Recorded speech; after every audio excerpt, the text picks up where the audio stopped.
এরপরে আমাদেরকে থানার হাজতে নিল। থানার যেই রুমটা, সেই রুম থেকে থানার হাজতটা হচ্ছে এই 50 গজ দূরে। 50 গজ কত? হ্যাঁ, হাইটে হাঁটতে পারতেছিলাম না, তখন তো এই মাসেল টাসেল সব একদম কালো বানায় ফেলাইল। এরপরে আবার আমাকে ডাইকা নিয়ে আসছে। এইবার ওসিকে দেখে আমি চিনছি। আমি তখন ওসির দিকে তাকাই না। পুলিশ তো মিনিমাম ওইখানে ছিল 1 2 3 4 5 6 7 8 9 10 জন। ওসি ছিল 11 নম্বর। তারপর আমি বললাম, আপনাকে তো আমি চিনি। আমার শরীর কিন্তু পুরাটা এরকম ফুলায় ফেলাইছে মাইরে। হ্যাঁ ফাদ ভাই, আপনাকে তো আমি চিনি। এই আপনার সাথে আমার 2018 সালে একবার দেখা হইলে, আপনি প্রজেক্টটা মনে আছে? ওহো, বলেন কি? খোশ গল্প শুরু হয়েছে তখন। বডিতে কিন্তু আমার মারাত্মক অবস্থা।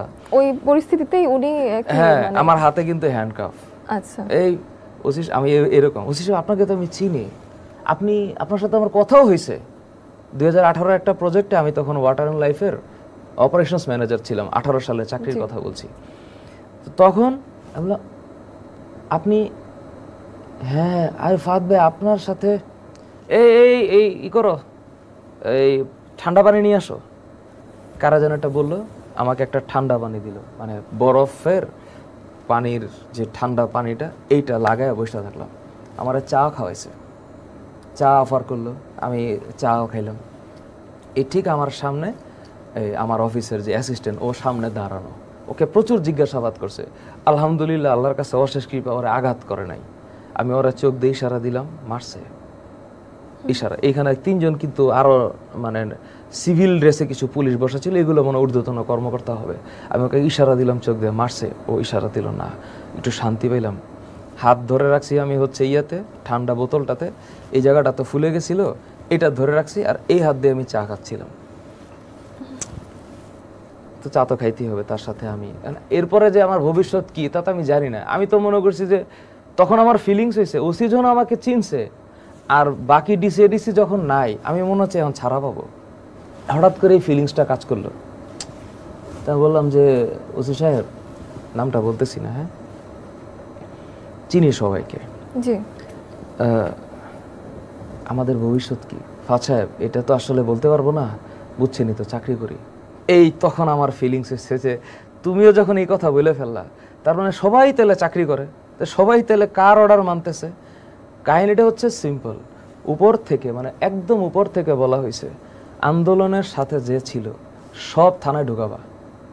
তখন আমি বুঝে গেছি গেমটা কোথায়। যারে পাবা তারাই ঢুকাবা। ওসির কাছে অর্ডার আছে, ওসি অ্যাপ্লাই করতেছে।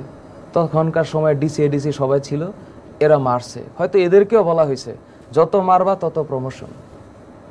এই ঘটনাটা মানে কোন তারিখের এটা আপনার? 31 জুলাই সকাল 11:10, না 11:35, কারণ 11:15-তে আমি ক্লাসে, কারণ 11:15টায় ক্লাসে আমি রুই মাছটা আঁকাইছি মাত্র। তখন থেকে এই ডিসকাশন হইতে হইতে 25 মিনিট হয়েছে এই তখন। আর ওসির রুমে যখন গেলাম তখন সম্ভবত 12:30 পৌনে 1টা বাজে। মানে 1 ঘন্টার এপার ওপার, এবং এর মধ্যেই একদম আপনার পুরো জীবনটাই যেন একদম বদলে গেল, চেঞ্জ। হ্যাঁ, চেঞ্জ। এবার ওসির আমি একটা কথা বলছি, আমার তো তখন প্রচুর সাহস হয়েছে। চাকরি, তুমি যখন বললা চাকরি করতেছো, তার মানে তুমি তো অপারগ, তুমি হইলা অপারগ, তুমি হলে একটা পুতুল, এটা আমার ফিলিংস হয়েছে। তাই আমি বললাম, ওসি সাহেব, এই যে আপনি যে আমারা নিয়ে আসছেন, বা আপনারা যে নিয়ে আসছেন, আমার স্টুডেন্ট তো জানে, এরপর এই থানার কি হবে এটা কিন্তু আমি যে বলতে পারবো না। এটা আমি ওনারে বলছি, এবং কোনো সময় যদি ওনার সাথে আমার দেখা হয় বা প্রমাণ হয়, ওনাকে আমি বলছি যে আমার স্টুডেন্ট এই থানার কি করবে বা এর পরের কি হবে, ওসি সাহেব, এটা কিন্তু আমি জানি না, এটার জন্য আমি দায়ী না, আপনি এটা জেনে রাখেন। আমার অফিসের অ্যাসিস্ট্যান্ট সামনে, আর যারা কিছু কিছু লোক তো আমাকে চেনে, ওরা কেউ কিচ্ছু বলে না। এই কথাটা বলার পর ওরা শুনলো, আমি ওদের দিকেও তাকাইলাম, ওনার দিকেও তাকাইলাম।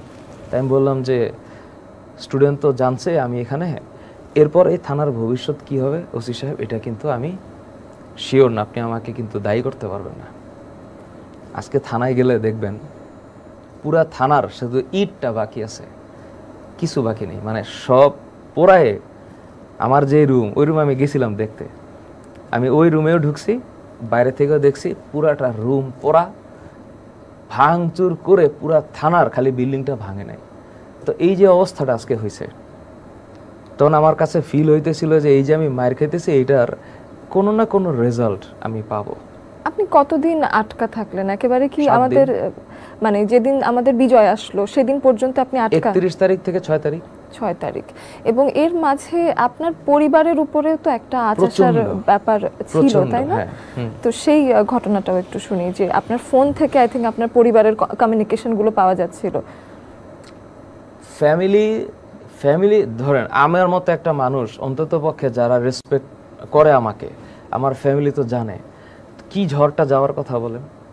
ঝড় তো গেছেই, মা চোখের তো পানি আর নাই, সব তো ফেলা দিছে। তো ঘটনা হচ্ছে আমার ফ্যামিলিতে কেউ জীবনে কোনো আইনজীবীর সাথে কমিউনিকেট করে নাই।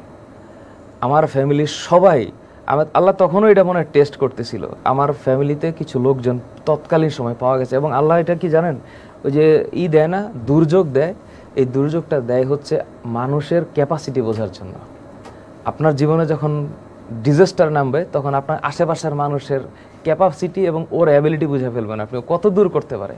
আর কিছু কিছু লোক আমাকে আগে বলছিল, ভাই আপনার কিছু লেখালে আমারে বইলেন, একটারও পাই নাই, কিচ্ছু হবে না ভাই, আমরা আছি আপনার পাশে।